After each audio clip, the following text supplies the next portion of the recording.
চাওক, সাম্প্ৰতিক পৰিস্থিতি এটাই বস্তু দেখা গৈছে যে অসমৰ বিশেষকৈ ধৰ্মীয় সংখ্যালঘুসকলক হিমন্ত বিশ্ব শৰ্মা ডাঙৰীয়া যি ধৰণে নিৰ্মম অত্যাচাৰ কৰিছে, উচ্ছেদৰ নামতে হওক, ঘুচবেগৰ নামতে হওক, শিক্ষাৰ নামতে হওক, সামাজিক সংস্কাৰৰ নামতে হওক, এটা অন্যায়ভাৱে অমানৱীয়ভাৱে এই মানুহখিনিক এটা যাযাবৰী জীৱন যাপন কৰাৰ উদ্দেশ্যেৰে তেওঁ এটা অত্যাচাৰ কৰি আছে। ইয়াৰ আমি তীব্ৰ বিৰোধিতা কৰিছোঁ। এজন মুখ্যমন্ত্ৰী হৈ মানুহক এনেকুৱা ধৰণৰ অন্যায় কৰিব নাপায়।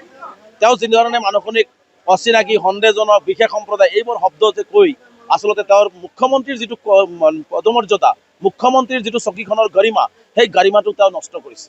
আচলতে মুখ্যমন্ত্ৰী ডাঙৰীয়া, এজন মুখ্যমন্ত্ৰী সংবিধানৰ শপত খাই তেওঁ যি ধৰণে হিন্দু, মুছলমান, তেওঁ যি ধৰণে বিশেষ সম্প্ৰদায়, অমুক তমুক এইবিলাক শব্দ ইউজ কৰি আছে, আচলতে মুখ্যমন্ত্ৰী ডাঙৰীয়াৰ নৈতিক অধিকাৰ নাই মুখ্যমন্ত্ৰীৰ চকীখনত ধৰি ৰখাটো। মুখ্যমন্ত্ৰী ডাঙৰীয়া আচলতে সকলো দিশত বিফল হৈছে। চৰকাৰী আঁচনিত বিফল হৈছে, ৰাইজক দিয়া প্ৰতিশ্ৰুতি পালন কৰাত বিফল হৈছে। মুখ্যমন্ত্ৰীয়ে হয়তো 26ৰ বৈতৰণি পাৰ কৰিব নোৱাৰিব, হয়তো মুখ্যমন্ত্ৰীৰ চকীখন বেলেগে হয়তো টানি আছে। গতিকে এই ধৰণৰ কথা বাৰ্তাবিলাক মুখ্যমন্ত্ৰীয়ে ভয় খায়। তেওঁ আচলতে নিজকে সুৰক্ষিত কৰিবৰ কাৰণে বা হয়তো নাগপুৰক সন্তুষ্ট কৰিবৰ কাৰণে আচলতে মুখ্যমন্ত্ৰী ডাঙৰীয়া চব টাৰ্গেট হিচাপে মুছলমানক টাৰ্গেট কৰি লৈছে। গতিকে এনেকুৱা ধৰণৰ কৰিব নাপায়। মুখ্যমন্ত্ৰী ডাঙৰীয়াক আমি স্পষ্টকৈ কৈছোঁ যে মানুহৰ লগত আপুনি উচ্ছেদৰ নামত যি ধৰণে অন্যায় অত্যাচাৰ কৰি আছে, এইটোৱে এদিনাখন কিন্তু আপোনালোকক পাপে চুব। কাৰণ এজন মুখ্যমন্ত্ৰী হয় মানুহৰ অন্য বস্ত্ৰৰ বাসস্থান দিয়াৰ দায়িত্ব হৈছে মুখ্যমন্ত্ৰী অভিভাৱক। সেইজন মুখ্যমন্ত্ৰীয়ে মানুহৰ মুখৰ ভাত কাঢ়ি লৈ গৈছে, মানুহৰ সপোনৰ ঘৰখন ভাঙি লৈ গৈ আছে। আজি ডাঙৰ ডাঙৰ আদানীক মাটি দিব, ডাঙৰ ডাঙৰ কোম্পানী, ডাঙৰ ডাঙৰ ইণ্ডাষ্ট্ৰী, বৰিয়া গোষ্ঠীক আজি মাটি বিভিন্নজনে দখল কৰিছে। তাত মুখ্যমন্ত্ৰী বলডোজাৰ চলাৰ সাহস নাই। কিন্তু সাধাৰণ খাটি খোৱা দুখীয়া দৰিদ্ৰ বান গৰাখহনীয়াৰ কবলত পৰা বা প্ৰাকৃতিক দুৰ্যোগত ভূমি হেৰুওৱা সেই মানুহখিনিৰ ওপৰত যি নিৰ্মম অত্যাচাৰ কৰি এটা পেলেষ্টাইন সদৃশ পৰিৱেশ সৃষ্টি কৰিব বিচাৰিছে, এইটো অসমৰ কাৰণে এটা শুভ লক্ষণ নহয়, অহনি সংকেত এইটো কাৰণে। আৰু মুখ্যমন্ত্ৰী ডাঙৰীয়াক আমি বিনম্ৰতাৰে আহ্বান জনাইছোঁ যে মুখ্যমন্ত্ৰীৰ গাদীত থাকি মানুহখিনিক এনেকুৱা ধৰণৰ অন্যায় অত্যাচাৰ কৰি উচ্ছেদ বন্ধ কৰক। যদি চৰকাৰী ভূমি খালী কৰিব আছে, মানুহখিনিৰ লগত আলোচনা কৰক, আলোচনা কৰি সমস্যাখিনি সমাধান কৰক আৰু মানুহখিনিক ভূমি দিয়াৰ ব্যৱস্থা কৰক। আজি মুখ্যমন্ত্ৰী ডাঙৰীয়াই আজি সংখ্যালঘু ছাত্ৰ এটা ডক্টৰ হ'লে তাৰ গা জ্বলি যায়। আজি মুখ্যমন্ত্ৰী ডাঙৰীয়া হাজাৰ হাজাৰ সংখ্যালঘু ছাত্ৰৰ আজি উচ্ছেদৰ নামত স্কুলৰ পৰা বঞ্চিত কৰিছে, শিক্ষাৰ পৰা বঞ্চিত কৰিছে। এইজন মুখ্যমন্ত্ৰী এখন সংখ্যালঘু ৰাইজৰ ল'ৰা ছোৱালীয়ে ডক্টৰ ইঞ্জিনিয়াৰ হ'ব লাগিব। তে মুখ্যমন্ত্ৰী ডাঙৰীয়া আচলতে দুই ধৰণৰ কথা কিয় কয়? মুখ্যমন্ত্ৰীয়ে একফালেদি উচ্ছেদ কৰি ছাত্ৰ ছাত্ৰীক শিক্ষাৰ পৰা বঞ্চিত কৰিছে, আকৌ কোনোফালেদি কৈ যে সংখ্যালঘু ছাত্ৰ ছাত্ৰী ডক্টৰ ইঞ্জিনিয়াৰ হ'ব লাগে।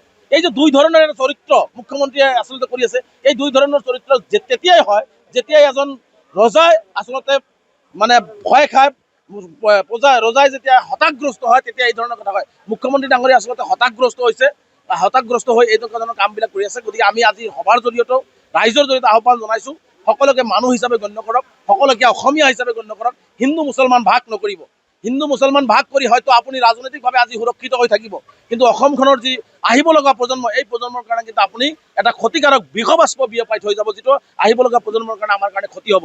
গতিকে আমি হিন্দু মুছলমান হিচাপে জীয়াই থাকিব বিচাৰোঁ না, আমি মানুহ হিচাপে জীয়াই থাকিব বিচাৰিছোঁ, আমি অসমীয়া জাতি হিচাপে ইয়াত জীয়াই থাকিব বিচাৰিছোঁ। গতিকে মুখ্যমন্ত্ৰী অসমৰ শদিয়াৰ পৰা ধুবুৰীলৈকে সকলো অসমবাসী ৰাইজক মই বিনম্ৰতাৰে আহ্বান জনাম যে মুখ্যমন্ত্ৰীয়ে যি জাল পাতিছে হিন্দু মুছলমানৰ, এই জালত যাতে আমি কোনেও ভৰি নিদিওঁ।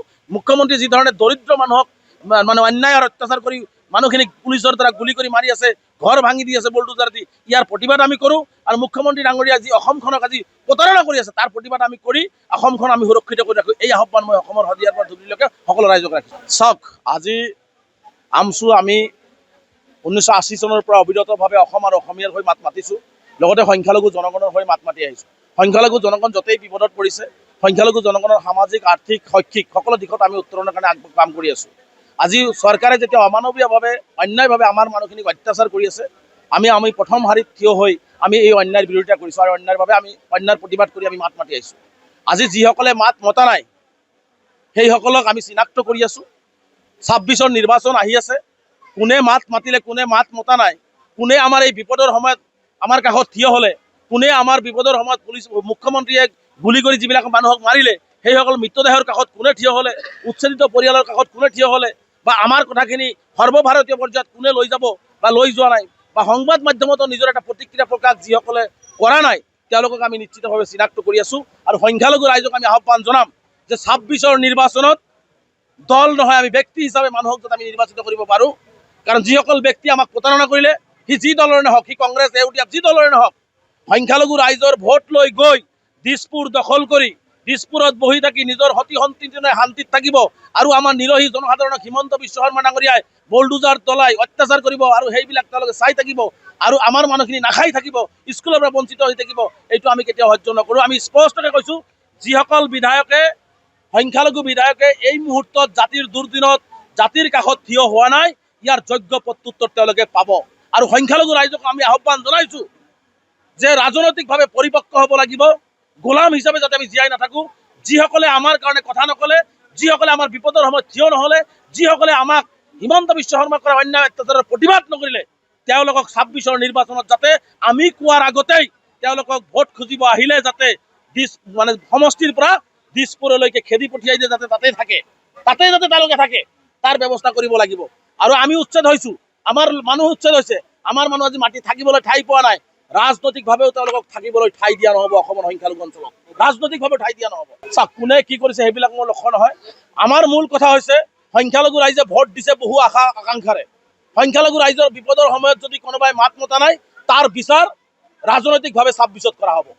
সংখ্যালঘু ৰাইজৰ কাঠগড়াত থিয় কৰা হ'ব, প্ৰয়োজনত পহুখিৰা দিয়া হ'ব। যিকোনো খবৰৰ বাবে যোগাযোগ কৰক 7099017330 লগতে 7099017110 নম্বৰত।